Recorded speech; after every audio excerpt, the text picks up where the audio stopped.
Hello, Sister Mila. Oo. Si Connie, baka hindi makaano ngayon kasi operada siya. Pag-pray natin, Sister. Sister Connie.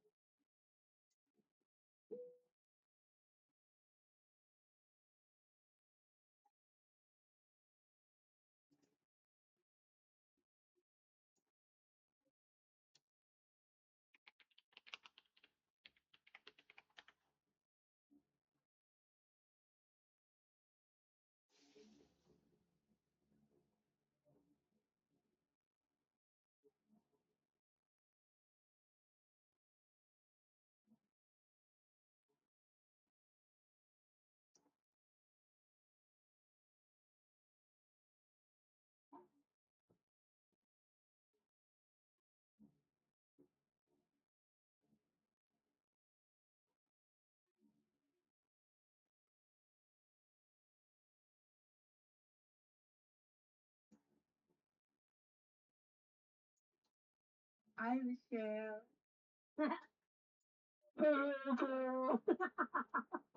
Sabi, oh, huwag ka tumawa palagi. Ngayon nga lang ako tumawa ko.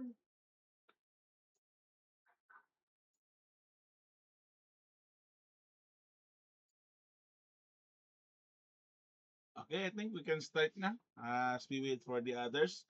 So, magandang gabi po sa inyong lahat.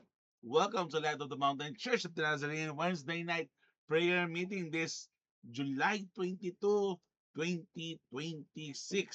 At kung di nyo po napapansin, patapos na po ang buwan ng Hulyo at papasok na po tayo sa August at malapit na po mag-start ang Bear Months. So, exciting kung anong mangyayari. So, wag lang kayong manonood ng news kasi puro na lang hindi kaganda-ganda ang mapapanood natin sa news. Pero at least kahit paano inform tayo. So, as we start our Bible study slash prayer meeting slash midweek service, may gusto po ba mag-share ng kanilang mga praise report sa mga pagkakataong ito during this week since last week? Meron po bang gusto mag-share ng kanilang praise report sa araw na to? O sa gabing ito? May mga praise report po ba tayo na gustong i-share or may i-share po ba tayo? Wala po? Okay. Kung walang praise report sa gabing ito, ay tayo po ay dumako sa panalangin. Tayo po ay manalangin sa mga oras ito. In the name of the Father, of the Son, of the Holy Spirit, Lord Jesus, we are so thankful and grateful for everything that you have done in our lives, the good, the bad, the success, the victory, the defeat, the failure. We give it back to you, Lord. May you empower us, Lord, with your most holy and precious blood. Gabayan niyo po ang bawat hakbang namin sa mga sasabihin namin at mga iisipin namin ay palaging maging kaaya-aya ito sa inyo, Panginoong Hesus. Gabayan niyo po lahat ng tao, especially sa mga nangangailangan, may sakit, may pinagdadaanan, mental man to o physical. Lord, we pray that you may protect, guide, bless, and use our life for your glory, honor, and praise. We give you all the glory, Lord, honor, and praise. In Jesus' mighty name we pray. Amen and amen. All right. Magandang gabi ulit sa inyong lahat sa pagkakataong ito. May question ako. Sino nakakaalam ng kwento ni Daniel? Meron po ba sa inyo ang alam ang kwento ni Daniel? Hindi po to yung Daniel na churchmate natin at hindi po to yung Daniel na kilala nyo o kaibigan nyo, kundi ito yung Daniel sa Old Testament. Si Daniel yung sa lion. Yes, yun. Daniel and the Lion. So our topic for this evening is lion proof. Not Lion King, not waterproof, not shockproof, but lion proof. So, before natin puntahan yung ating eksena sa kay Daniel at yung mga lion, syempre alamin muna natin bakit ba napunta si Daniel? Kasi medyo advanced tayo eh. Pumasok na tayo dun sa climax na si Daniel ay tinapon sa pit na punong-puno ng mga leon na gutom. So, mag-recap muna tayo or puntahan muna natin history. kung bakit nangyari ang mga yon. So, si Daniel kasi, kung ano na, is an old man, ano siya, an old man with a spotless reputation. Ibig sabihin parang si Job, walang kabangis-bangis ng ano, proud si Lord dito sa taong to kasi nga ano, malinis siya. Pero he was working for a pagan king. Pero his heart is still belongs to God. Now, jealous enemies kasi, yung mga nainggit kay Daniel, gumawa ng ano ng something ng plot or ng ploy to ruin Daniel, lalo na sa king. But wala silang makitang dumi sa kanyang trabaho because Daniel was working with integrity even though walang tumitingin sa kanya.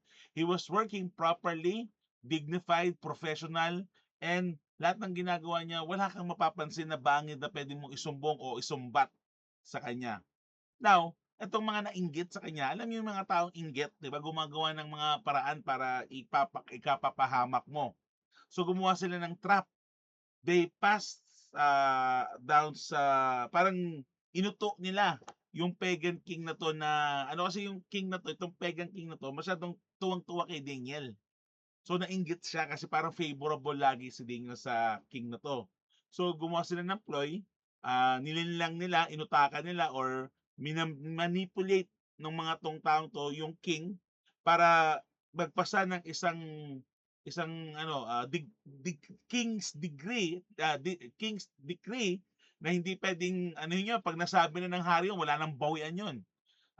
Para sa yung parang ano natin law making, ang ano ba yun? Yung law na yon o yung decree na yon is pinagbabawal ang pagdadasal except sa hari for 30 days. Bawal magdasal kung kani-kanino, sa Diyos-Diyosan mo or whatever, sa Diyos, kung hindi sa hari lang.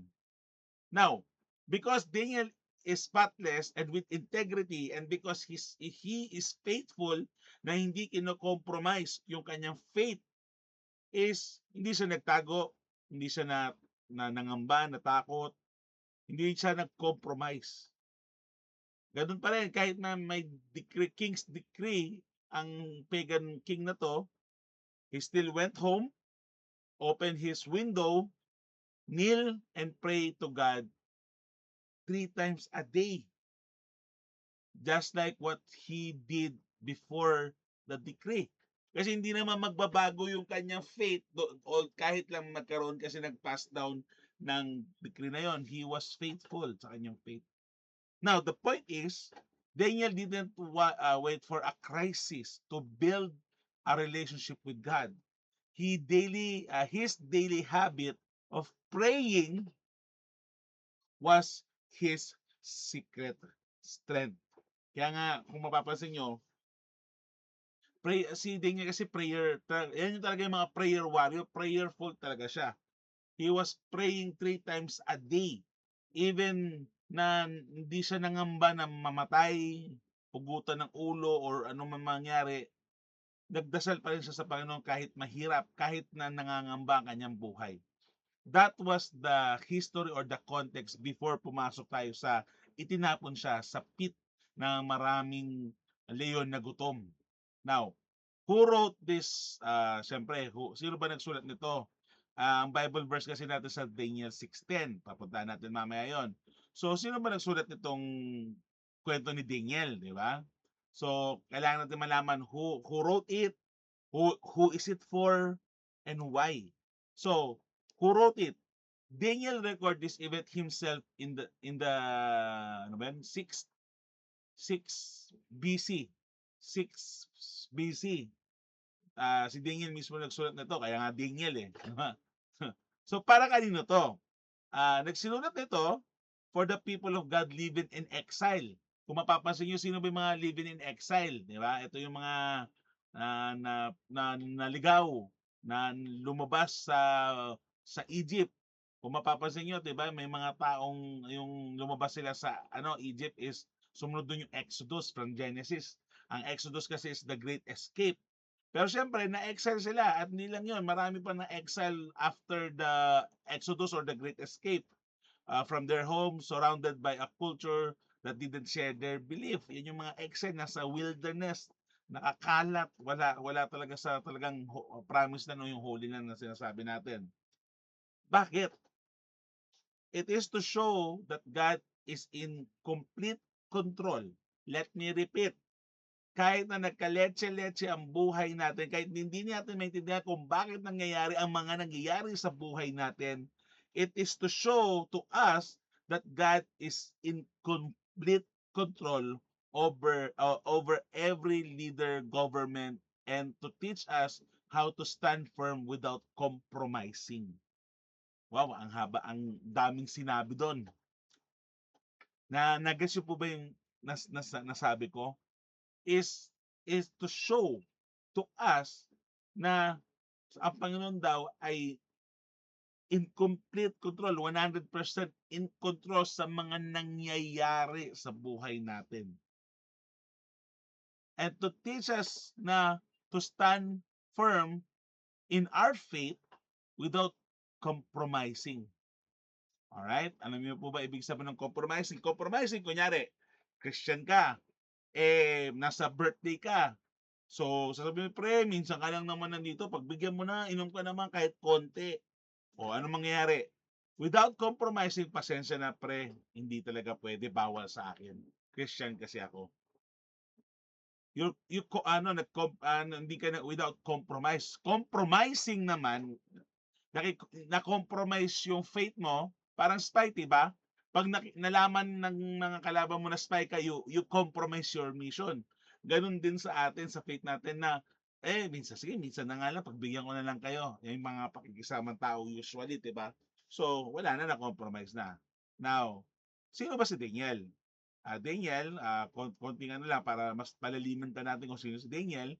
Daniel is a faithful man who lived in culture hostile to God. Ito yung mga panahon na pinapatay ang mga Kristiyano, na persecuted ang mga Christian. He is also a leader so honest that his enemy had to invent a law to make him a criminal. Gumawa ng paraan para lang mapasama si Daniel kasi nga napakalinis nga. A man who trusted God power more than the king's authority, na kahit anong mangyari, hindi niya tinalikuran ang kanyang panampalataya sa Panginoon. A living picture of prayer life that could not be shaken. Ito yung tinatawag natin prayer warrior. So talagang ang taas ng standard ng pagiging prayer warrior. So hindi ka dapat ma-shaken eh. Kahit na ikaw na yung niyuyugyug ng mundo ng problema, ng pait, ng sakit, ng galit, hindi ka mangangamba, hindi ka bibigay kasi nga solid ang foundation mo because ang foundation mo ay sa Panginoon. Now, the context here, mga kapatid, is when Daniel heard about the new law banning prayer, nung nalaman niya pinagbabawal ng pagdadasal, and FYI, sooner or later makikita natin yan in our own eyes. Pagbabawalan na tayo mag-pray, pagbabawalan na tayo magbasa ng Bible, pagbabawalan na tayo religious gathering, at magpupuno ng puro lies ang church, puno ng lies ang mga preachers, puno ng lies ang mga leaders, puno na ng lies to manipulate our belief na hindi naman kailangan, katulad ng ginawa ni ng serpent kay Eve. 'Di ba? Tunay ba sinabi ng Diyos na pag kinain mo tong prutas na to, mamamatay ka? 'Di ba? Ganun na nang gagawin, mangyayari kasi papunta tayo sa end of days. Pero hindi ang end of days kasi, or ang revelation, mga kapatid, it is not to scare you but to prepare you at maging excited ka. Lord, malapit ka lang dumating. Yes. 'Di ba? So, he didn't lower his shade or prayer in secret. He knelt by his open window, kitang-kita ng lahat, facing Jerusalem, gave thanks to God and asked for help. His enemies, yung mga gustong sumira sa kanya at mapahamak siya, caught him in the act and reported Daniel sa pagan king na to.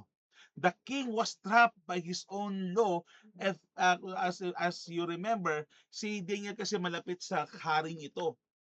Kasi bilib siya sa kay Daniel, at malapit na parang kaibigan na nga ang turing ng king na to kay Daniel eh. Pero dahil nga nalinlang siya ng mga gustong sumira kay Daniel, nagkataon na hindi niya pwedeng i-back down because it was a king's decree. It is not just a mere ordinary law, it was a king's decree. And the king was trapped by his own law and reluctantly ordered Daniel to be thrown into the pit of starving lion. Wala siyang magawa. Maalala niyo po ba yung hot furnace? Yung tinapon yung apat, si Meshach, Abednego, and Meshach, Abednego, yung apat? Naalala yun? Diba? Yun talagang gusto patayin ng king na yon. But ito, wala siyang magawa because nasabi niya na eh. And the king's decree cannot be backed down kahit ayaw ng king.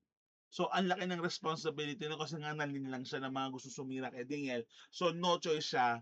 Tinapon siya sa pit ng puno ng gutom na layon. At papasok ngayon tayo sa Bible verse natin sa Daniel 6:10. Daniel 6:10 says, when Daniel learned that the law had been signed, he went home and knelt down as usual in his upstairs room.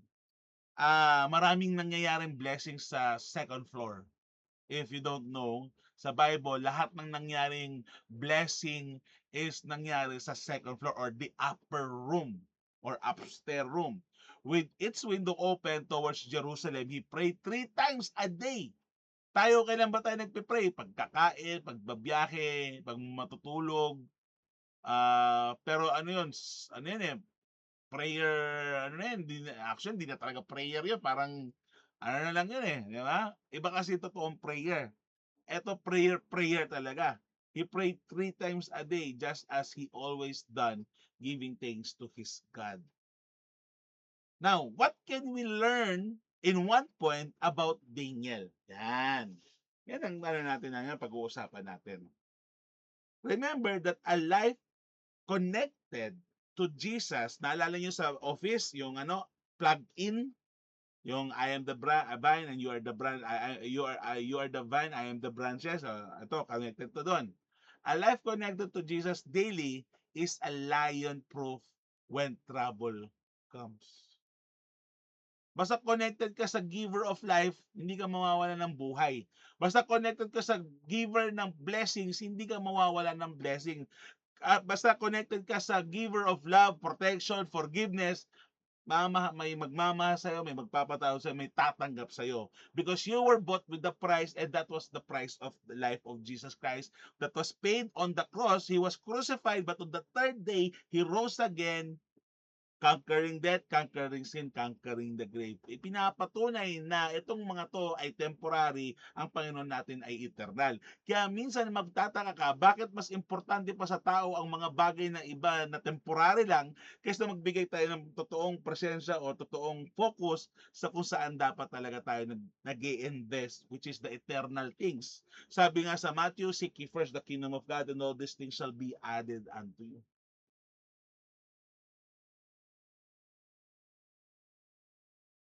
Remember always that a life connected to Jesus Christ daily is a lion-proof when trouble comes. Now, Daniel's strength didn't come from his own willpower.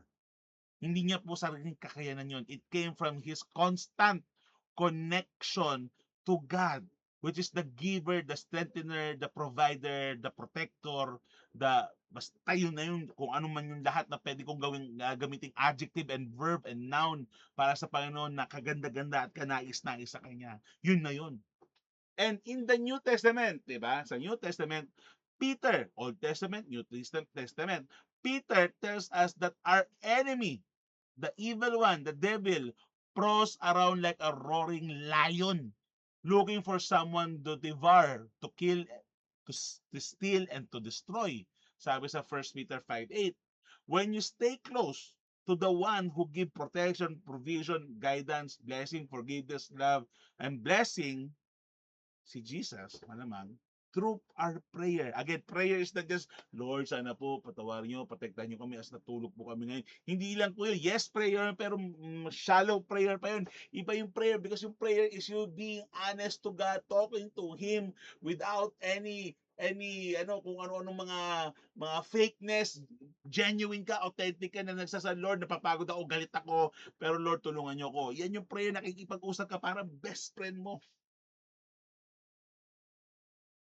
When we stay connected or close to Jesus through prayer every single day, hindi lang pa po pag Sunday, hindi lang po kung meron tayong pangangailangan, hindi lang po kung nagkakaroon na tayo ng problema, every single day, kahit po successful, victorious, at wala kang problema, we still continue to pray because prayer is powerful and prayer works, brothers and sisters in Christ, kung hindi nyo po ito alam.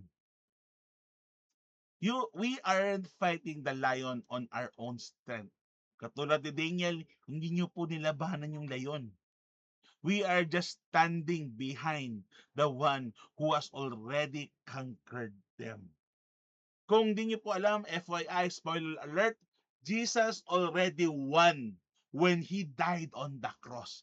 Kaya bakit palagi tayong nafo-fall sa mga kung ano-anong lies, deceit, at plan ng kalaban to steal, kill, and destroy us? Bakit tayo nauuto palagi ng demonyo? Talo na yung demonyo eh. Ibang topic din yun kasi medyo meron pa po tong mental health issue na yun. Pero God has already won. Kaya bakit tayo na malinlang, bakit tayo nauuto ng kalaban, di ba? Ibang topic din yun, malalim-lalim na topic yun. Now, upon learning this, ano ngayon sa atin? Siyempre, 2026 na eh. Ano ngayon? Remember that we all face our own lions. Sa other terms, sa Bible is meron kanya-kanya tayong mga mountains. Di ba? In our daily lives. Fear, pressure to compromise, stress, anxiety, depression, heavy opposition, sa work, sa bahay, sa relationship mo, sa asawa mo, sa anak mo, sa katrabaho mo, yung utang mo, yung pera mo, yung sahod mo, yung business mo, yung ministry mo, yung pastor mo, yung kapatid mo, yung nanay mo, yung tatay mo, yung kapitbahay nyo. Ang dami nating lion, ang dami-dami nating mountain na kinakaharap every single day. Sometimes I don't know kung sino ang mountain or lion mo, pero I know you constantly fight those lion and mountains every day. Now, the question is, are you trying to fight the lion on your own strength, power, and capabilities? Hindi naman natin kailangan labanan yun on our own eh. We just have to stay close to Jesus. Alam niyo si Goliath? Si Goliath po is si David, si King David. Bata pa siya, so hindi pa siya king, so David. Kumuha po siya ng 5 smooth stone bago siya pumunta sa laban niya kay Goliath. 5 smooth stone. Inano niya sa, ang tawag doon, yung galtong, sa, ang tawag, nakalimutan ko. Ang tawag doon? Yung Sling ba? sling, yun, sling. Sling ba tawag doon? Basta yun. Tumama, one hit combo, 'di ba? One hit lang tumaob si Goliath. Lahat tayo may kanya-kanyang Goliath. Pero tingnan mo, isang bato lang tumama sa ulo niya, knockout o patay na si Goliath. Actually, knockout siya. Lumapit si Daniel, kinuha niya yung espada ni Goliath at yun yung ginamit pang pugot ng ulo kaya namatay si Goliath. Imagine that. Pero magtataka ka, bakit may 5 smooth stone ang kinuha niya sa Riverside? Kasi kung di nyo po alam, o kung alam nyo na, may 4 pang kapatid si Goliath na kasing laki niya. David was prepared because he was not leaning on his own capability, because he was leading and leaning on God, Jesus at that time. And God gave him wisdom, strength to push through, to break through, and to win over the obstacles. Imagine nyo, tayo. God didn't give us the spirit of fear, doubt, and worry. God gave us the fear of faith, trust, and obedience. So, kung may problema ka, Are you handling it on your own capabilities, or are you giving it to God and getting closer to God? Tandaan po natin, pag tayo may problema at tayo may ginawang mali, hindi po option o sagot o solusyon ang lumayo sa Panginoon. Ang solusyon po is pag may problema ka at may pinagdadaanan ka, pag nakagawa ka ng kasalanan, mas lalo kang lumapit sa Diyos. In our prayers, brothers and sisters in Christ, our prayers should be like our breathing. Diba? Sabi nga, pray without ceasing or pray continuously. Yeah? Our prayer should be like daily breathing. Not just an emergency button, yung red button na emergency pag nagkaroon na ng problema ang ating mga buhay. Kapatid, brothers and sisters in Christ, what are we doing? Ano po ba ang ginagawa natin sa ating mga buhay? When we pray, are we trusting God? Or are we just praying na hindi naman talaga natin binibigay yung full trust natin sa Panginoon? Look at Daniel. He prayed without compromise. He prayed without ceasing. Because Jesus was at the center. God was at the center of that time. This story isn't just about Daniel, brothers and sisters in Christ. This is not just about Daniel being brave. It points us directly to Jesus. Centuries after Daniel, Jesus was also targeted by jealous leader. Si Jesus, di ba naalala nyo? Yung mga Pharisees, nainggit siya kasi ang dami niya ng followers. So, ang dami niya na nako-convert. So, imbis na maging masaya sila para sa church is naging, hindi, dapat hindi. Bakit ganun? Bakit siya nang bubuhay ng patay? Bakit siya nagpapatawad? Sino ba siya? Bakit siya gumagawa ng miracle on a Sabbath day? Ang daming mga taong nagselo sa kanya. Kaya, kung alam mo marami nagsiselo sa iyo, huwag kang matakot. Mas lalo kapag tumibay, magkaroon ng integridad. Because your integrity will be the poison of those people jealous to you. Hindi mo sila kailangan labanan, hindi mo silang kailangan bawian, hindi mo sila kailangan siraan kasi sila mismo sisira sa kanilang mga sarili in your integrity, in your faith, and not being compromised. It is not about Daniel being brave. It points us directly to Jesus centuries after Daniel. Jesus was already also targeted by jealous leaders, unjustly condemned, and trapped in a tomb sealed with a heavy stone. But death couldn't hold him. The grave couldn't stop him, defeating sin and defeating death forever. When our faith is rooted on Jesus Christ, brothers and sisters in Christ, no pit, no predator, and no problem can destroy our soul because Jesus held us in His hand. We are held by Him. Sabi nga, if God is with us, who can be against us? Now, doon kay Jesus, yung siya ay napunta sa tomb. Alam niyo ba yung tomb? Hiniram nga lang po yun. Hindi naman talaga kay Jesus yun eh. Pinahiram lang sa kanya. The heavy stone was rolled over the mouth of the pit. The king went to his place. Couldn't sleep. Ito yung nangyari kay kay Daniel pala. Ito yung nangyari kay Daniel. Kasi nga, tinapon siya sa pit ng mga gutom na leon. So, syempre, wala siyang magawa kasi King's Decree yun, bawal bawiin. So, hindi siya makatulog. Nagkaroon na siya ng anxiety. Nangangamba siya sa kaibigan niya si Daniel. So, after nung umaga, tumakbo siya. Hindi siya kumain, hindi siya nakatulog ng maayos. Hindi nga siya nakatulog eh. Pero, nung pagdating ng umaga, tumakbo siya papunta doon sa pit na yon. Everyone in the kingdom assumed Daniel was torn into pieces by morning. But ano nangyari?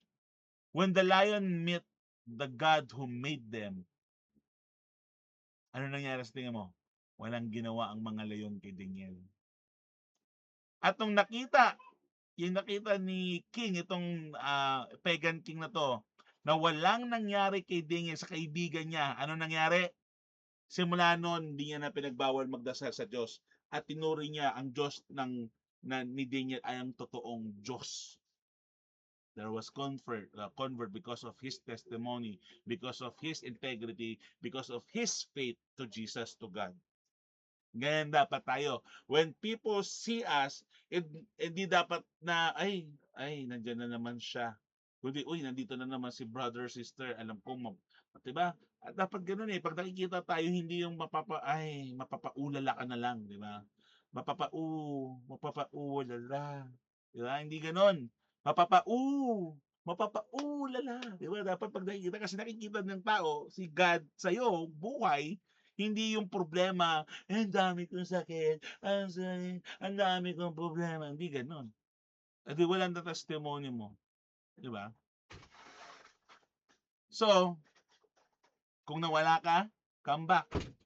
Come back to Jesus. Go back to God. Lumapit ka at bumalik sa Panginoon. Come closer to God. Katulad ni Daniel, pray without ceasing. Talagang huwag ka magpa-compromise kahit anong mangyari, kahit anumang temptasyon or tukso na gawin ng mundo sa iyo, huwag ka magpasakop. Do not compromise your faith. Be true, have integrity, be faithful, obey God. Katulad ngayon, madaming Kristiyano nagpapatato. Madaming Kristiyano umiinom ng alak. Ang daming Kristiyano nag-iossi, nagbe-vape. Hindi ko maintindihan. Sino ba sinusunod nila? Wala namang sinunod ganun si Jesus eh. Hindi lang 'yon, hindi lang naman sila makasalanan, yung mga nagmumura, yung mga pumapatay, yung mga LGBTQIA, lahat naman kasi tayo makasalanan. For all have sinned and fall short for the glory of God. No one is righteous, not even one. And for the wages of sin is death, but the gift of the Holy One is eternal life. Lahat tayo makasalanan, whether kung anong kasalanan ang meron ka. Ang importante is to have integrity, to be faithful, to be obedient, and to come back and be closer to God. Diba? I am the vine, you are the branches. Apart from me, you cannot do anything. But abide in me, and you will bear much fruit. You don't become a lion proof just by being strong, being rich, or being clever. You become lion proof because of your faith to Jesus Christ, your trust to God.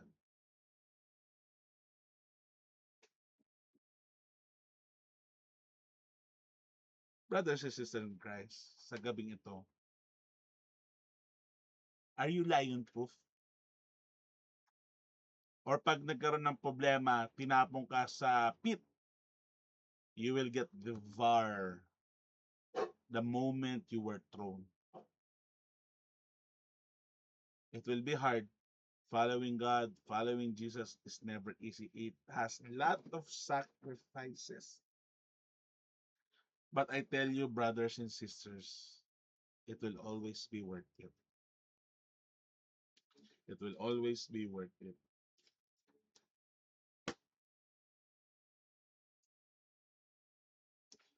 To be lion proof, you don't need to be strong, rich, clever.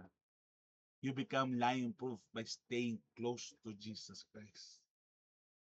Daniel opened windows weren't just a show of pride.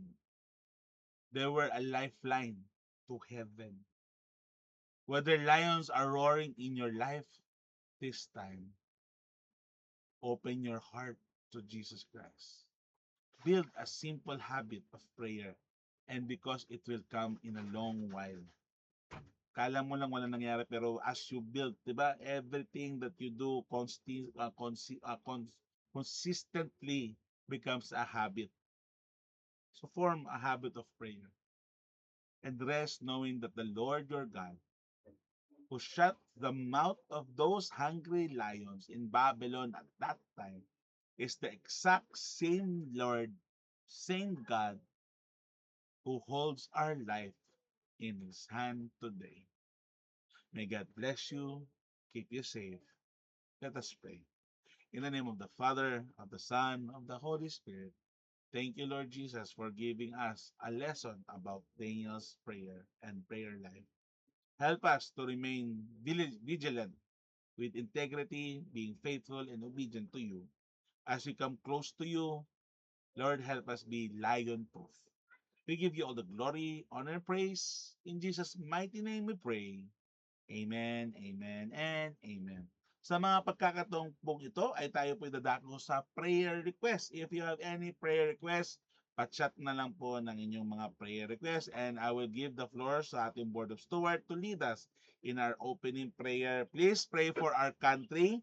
Please pray for those people who are sick like si Kuya Ed, si Nanay Connie na nagre-recover, sila Elaine, sila Sister Moratina, ang mga members natin na nanlalamig or nan malamig or ano, mga members natin na nasa abroad, mga members natin na willing pero nahihiya, and pray for our leaders and pray for our country as well, siyempre sa government natin.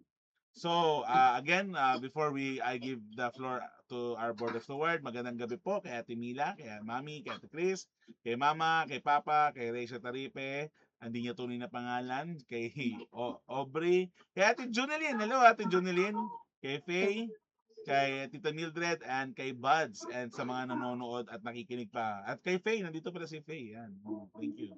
So please, Board of Steward, ibibigay ko na po sa iyo ang floor.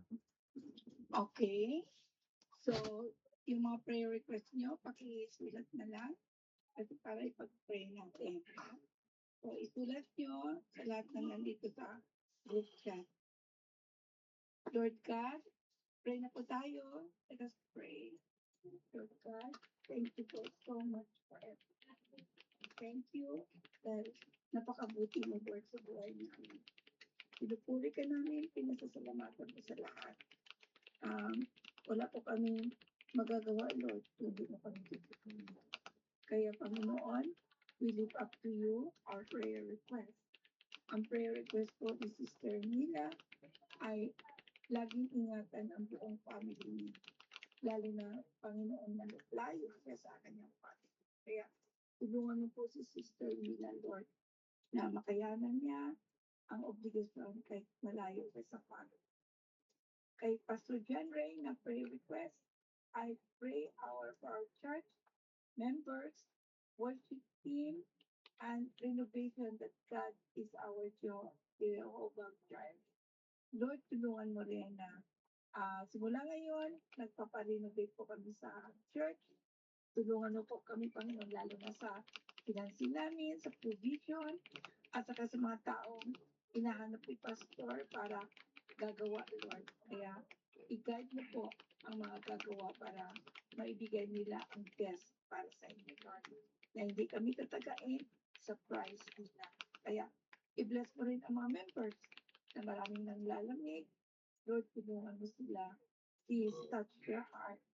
For also, the worship team ay nahirapan po kami kung sinong kakanta. Wala pong willing to sing, willing to worship you, Lord. Kaya, Lord, please touch the heart of each and every one of us na may angel na tutulong sa amin para kumanta sa church.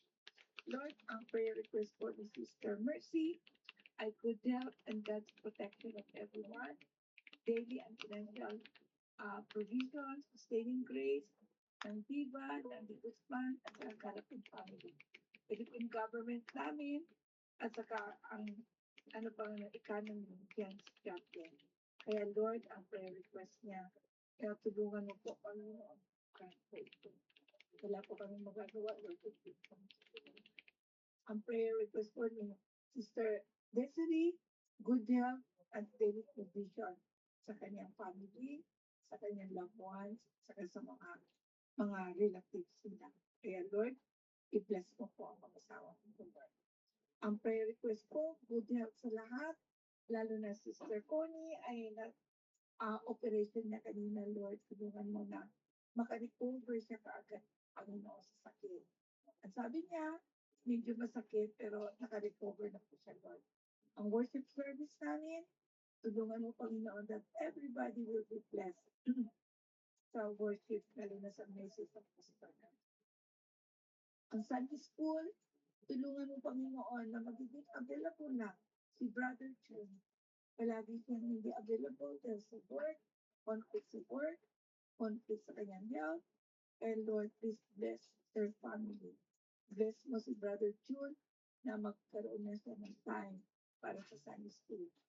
Ang double trip ko rin sa August next month, i-bless mo, Panginoon, na makarating at matiwasay, makabalik din ako matiwasay. And even our convention on September sa Cebu, i-bless mo kami partner na nandoon po.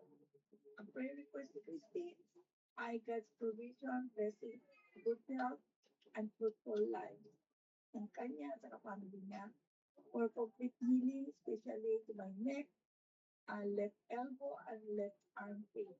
Meron po siya naramdaman hindi maganda sa katawan niya. Kaya dinadalangin namin na tulungan mo siya mga gamot na maka-gain ng goodness. So, praying for wisdom, strength, and God's guidance support. For God's protection over me and my loved ones. For His continuous financial provision for our daily needs. For God's favor and bring more clients to our firms here. For our church ministries, Sunday school and discipleship class with Pastor Andy. For God's provision and guidance as we prepare to attend the Act of Convention. And for God's protection over my mom during their double trip. And for God to provide the right audit staff for our firm. And for God to prepare me for His plans and purpose of His life. Tulungan mo si Sister Christine na Panginoon ay magpagamit siya sa church. Tulungan mo ang health niya, Lord. Kasi yun po ang nagsibalakit bakit hindi siya naka-perform ng duty niya sa church. Kaya tulungan mo, makarecover siya, ang health niya, ma-restore, at saka magiging preparado na siya, Panginoon, to worship you in spirit and truth. And also, a prayer request ni Pastor Miggy ay good health, protection, at saka financial provision and blessing. Trip nila sa September at saka yung event nila sa October. Kaya i-bless mo, Panginoon, ang kanilang mga plans na ikaw ang sentro sa kanilang buhay, Panginoon. Prayer request po ni Richelle, good health ng family ko at ako. Tulungan mo, Sister Richelle, Lord, nag-ano na po siya ngayon, nagpapayat sa kanyang health. Tulungan mo, Panginoon, na maayos ang plans niya pagpapareduce.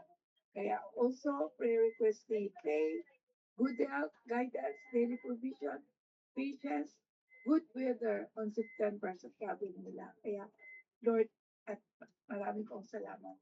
At saka additional request ni Sister Christine, MIR result na magiging okay, na walang kaproblema, Panginoon. Kaya, Sister Mildred, nandito sa group chat, tulungan mo, Panginoon, hindi siya nakalagay sa kanyang prayer request, pero dinadalangin namin ang good health, provision, lalo na nagpa-renovate po siya ng bahay nila, Panginoon. Tulungan mo na ma-accomplish ito, Lord, matapos, at saka hindi siya mahirapan. Kaya, God, thank you po talaga so much for everything. Sister Junilyn, nandito rin. I-bless mo ang sister nito, Lord. Malayo na siya sa amin, pero sumasali pa rin siya sa prayer meeting. Kaya, God, bigyan po siya ng protection sa buong family niya, sa asawa niya na nasa abroad. Maraming salamat po, Jesus. In Jesus' name we pray. Amen. And In the name of the Father, of the Son, of the Holy Spirit, Lord Jesus, nakita niyo po at narinig ang aming mga nasa puso. Tuloy niyo po kaming patatagin at huwag niyo po kaming papabayaan. Narinig niyo po ang aming mga prayer requests. Lord, let your will be done. Maraming salamat sa pagkakataon ito na kami nagsama-sama at nagtipon-tipon sa isang lugar upang purihin ka at bigyan ng pasasalamat ang aming mga prayer requests, Panginoon Jesus. Lord Jesus, gabayan niyo po ang bawat isa sa amin as we go on to our separate ways at matulog para makarelax at makarest. Lord, tulungan niyo kami maging tapat, totoo sa inyo. Bless niyo po ang aming pag-iisip, aming pananalita, at aming mga kilos na maging kaaya-aya palagi sa inyo. We give you all the glory, honor, and praise. In Jesus' mighty name we pray. Amen, amen, and amen. Alright, magandang gabi po sa inyo. Picture. Okay, camera daw. So open your camera as we take some pictures this evening. So in 3, sa mga nakikinig, yung iba din, ayun. Yung, yan, 3, 2, 1, smile. Alright, God bless you po. Maraming Okay, God salamat. bless Good everyone. night. Bye-bye. Bye-bye, everyone. Good night po. Bye-bye. Good night. God Good bless. night, everyone. See you this Sunday. Good night po. Wala